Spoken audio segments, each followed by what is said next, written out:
आप सभी का धन्यवाद कि आप मेरी बात सुनने के लिए यहाँ पे मेरे निवेदन पे आए हैं। जैसा कि मैंने दस्तावेजी साक्ष्यों के साथ में आपको ये बताया है कि ये कोई लड़ाई मेरी जमीन की नहीं है। ये लड़ाई है वहां पे जो बना हुआ रिसोर्ट आईटीसी मेमेंटोस और उनके मालिक विजेंद्र चौधरी द्वारा जो वहां पे इलीगल एक्टिविटीज की गई हैं। अरबों रुपए की फर्जी रजिस्ट्रियां, करोड़ों रुपए की स्टाम्प ड्यूटी चोरी, एनजीटी के आदेशों की अवहेलना, हाईकोर्ट के आदेशों के बावजूद वहां पे जो इलीगल एक्टिविटीज चल रही है, उस वजह से मेरे पे ये जानलेवा हमले किए गए। पिछले 20 दिनों के अंदर मेरे पर 2 जानलेवा हमले किए गए। एक हमारी मार्बल मंडी के अंदर मुख्य सड़क पे, और दूसरा पुलिस प्रशासन के सामने मौके पे, जिसके अंदर पुलिस अगर बीच बचाव नहीं करती तो मेरे साथ कुछ भी घटित हो सकता था। पिछले कुछ समय से ये भ्रामक तथ्य और ये फैलाए जा रहे हैं कि ये गरीबों की, आदिवासियों की, राजपूतों की जमीन हड़पने के लिए कपिल सुराना ये सब कर रहा है।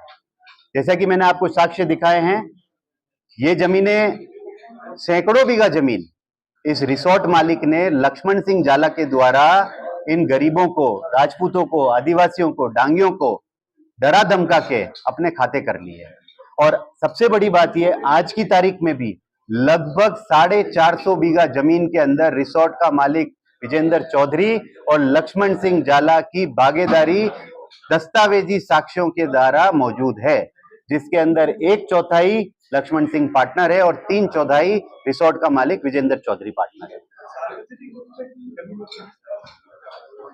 सबसे बड़ी बात इसके अंदर यह है कि सार्वजनिक उपयोग की जमीन, ये जो रिसोर्ट बना हुआ है, इसने वहां पे आवासीय कन्वर्ट करवा के कुछ प्लॉट्स खरीदे थे और इसके अंदर लगभग 7 लाख स्क्वायर फीट जमीन के ऊपर रिसोर्ट का निर्माण किया गया। उसमें सड़कें, पार्क और कई बैंक्वेट हॉल्स ये बनाए गए। अगर प्रशासन इस पे कार्रवाई करता है तो 7 लाख स्क्वायर फीट जमीन के ऊपर, ये सार्वजनिक उपयोग की जमीन के ऊपर रिसोर्ट मालिक द्वारा ये कब्जा साबित होगा।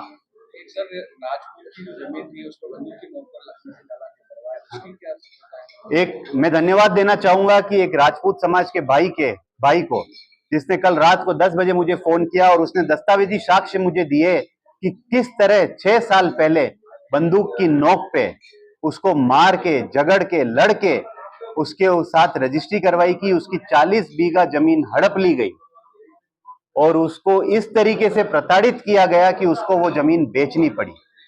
और मैं उस भाई का धन्यवाद देता हूं और उसकी हिम्मत की दाद देता हूं कि वो आज हम सबके बीच में यहाँ पे मौजूद है।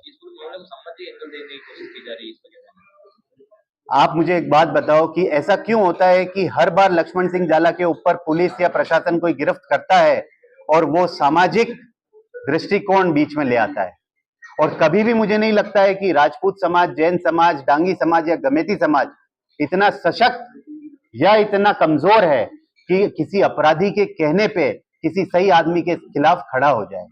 आप मुझे बताओ कि कलेक्ट्री पे धरना देने की बात थी, पुलिस पे धरना देने की बात थी, कितने राजपूत समाज के मोहतबीर लोग मौजूद थे? वो नहीं थे, इसलिए नहीं थे कि उनको कहीं ना कहीं पता है कि कपिल सुराना सही है।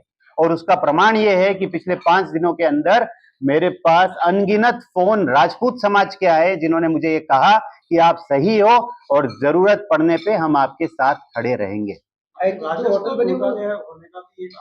इसके अंदर बहुत बड़ा घोटाला राजस्व का है, सामने आया है। शुद्धि पत्र के माध्यम से अरबों रुपए की जमीनों का लेन देन किया गया, जिसके अंदर एक कंपनी के नाम से दूसरी कंपनी के नाम पे जमीनें ट्रांसफर की गई, सिर्फ अरबों रुपए के लोन लेने के लिए। उसके बाद उन शुद्धि पत्रों को गायब कर दिया गया, कहीं रिकॉर्ड में नहीं दिखाया गया। ये सिर्फ और सिर्फ वो लोन जो अरबों रुपए की इनकी पेरेंट कंपनी ने, एचजी इंफ्रा इंजीनियरिंग लिमिटेड ने लिए हैं, उसके लिए इन शुद्धि पत्रों का प्रयोग किया गया। और सिर्फ ये जमीनें नहीं है, उसके अंदर लगभग 200 पेज की लिस्ट है सिर्फ जमीनों के नाम पूरे राजस्थान में। तो आप सोच सकते हैं कि ये घोटाला कोई 100-200 करोड़ का नहीं है, उनके ऊपर 2200 करोड़ का लोन लिया गया। ये कैसे हुआ? और शुद्धि पत्र जो करे गए हैं बिना स्टाम्प ड्यूटी चुकाए, ये तो वहां पे जो तत्कालीन तहसीलदार थे, ये उनकी जवाबदेही थी कि किस तरीके से सिर्फ शुद्धि पत्रों के माध्यम से ये चोरी की गई।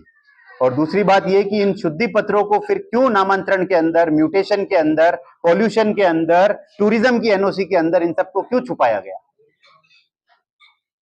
आपकी कुल कितनी जमीन है जो वहां पे उस रिसोर्ट के अंदर जो अभी अतिक्रमित कलेक्टर साहब और पूरे राजस्व की टीम, सेटलमेंट की टीम, राजसमंद राजस्व की टीम ने ये प्रमाणित कर दिया और हाईकोर्ट में ये रिपोर्ट दी है कि लगभग 30 से 40 हजार फीट जमीन जिन पे इनका रिसेप्शन, इनकी पार्किंग, इनकी रोड और वो पुल बना हुआ है, उस पुल का कुछ हिस्सा भी हमारी जमीन के अंदर बना हुआ है। फिर से हमला होने की आशंका जता रहे हैं। जी, फिर से हमला होने की आशंका जता रहे हैं। आप मेरे पे 20 दिन में 2 बार हमले होते हैं, मैंने तो कोई प्रतिक्रिया नहीं की और ये हमला फिर हो सकता है और मैं उसके लिए भी तैयार हूं।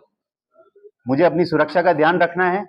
मैं पुलिस प्रशासन से और प्रशासन से निवेदन करता हूं कि इस तरीके का कृत्य मेरे साथ फिर ना हो। ये उनकी जिम्मेदारी है कि मुझे किस तरीके से इन असामाजिक तत्वों से बचाया जाए। ये जो एनीकट है, ये राया गांव से होता हुआ बीच में जितने भी गांव आते हैं, राया, मटाटा, उसके आगे आप देलवाड़ा तक चले जाइए और उसके बाद मावली का जो तालाब है, घासा का तालाब, उसका मुख्य जल का स्रोत ये है।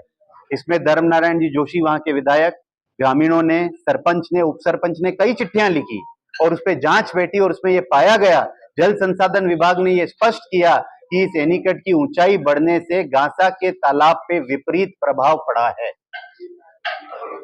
जो ये एनीकट है उसको 1.5 मीटर उसकी हाइट बढ़ा दी गई थी एनजीटी के और अब्दुल रहमानों के निर्णय के विपरीत।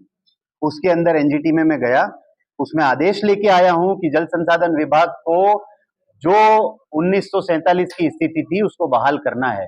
और सबसे बड़ी बात यह कि उस एनीकट की हाइट बढ़ाने के लिए सबसे पहले जिसने एनओसी जारी करी वो और कोई नहीं, लक्ष्मण सिंह जाला की वाइफ हंस कुंवर जाला, जो वहां की जिला पंचायत समिति की सदस्य है, उसने जारी करी, वो भी Hg infra engineering limited company के नाम पे।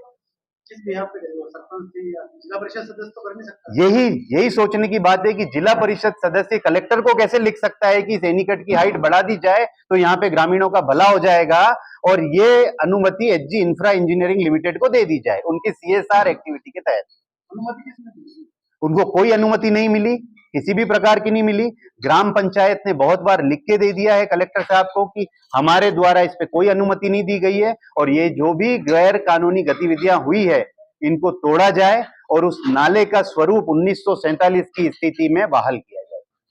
लक्ष्मण सिंह जाला पे जो मेरे पास अभी लिस्ट है, लगभग 2 दर्जन एफआईआर उनके ऊपर पेंडिंग है और मेरे ध्यान में यह है कि लगभग उसमें से 15 से 20 एफआईआर अभी भी अनुसंधानधीन है और मैं आशा करता हूं कि पुलिस प्रशासन दूध का दूध और पानी का पानी उसके अंदर करेगा।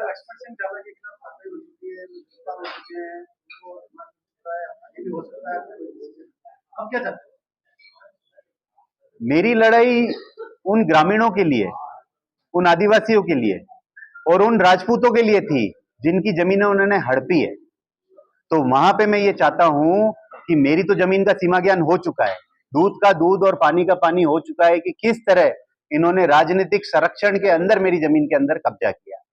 तो जिन ग्रामीणों को इन्होंने परेशान किया, जिन गांव वालों का पानी पी गए, जिनके कुएं सूख चुके हैं, तो जल संसाधन विभाग और जिला प्रशासन से मेरा यह निवेदन है कि माननीय मुख्य न्यायालय और माननीय एनजीटी के आदेशों की शब्द ब शब्द पालना होनी चाहिए।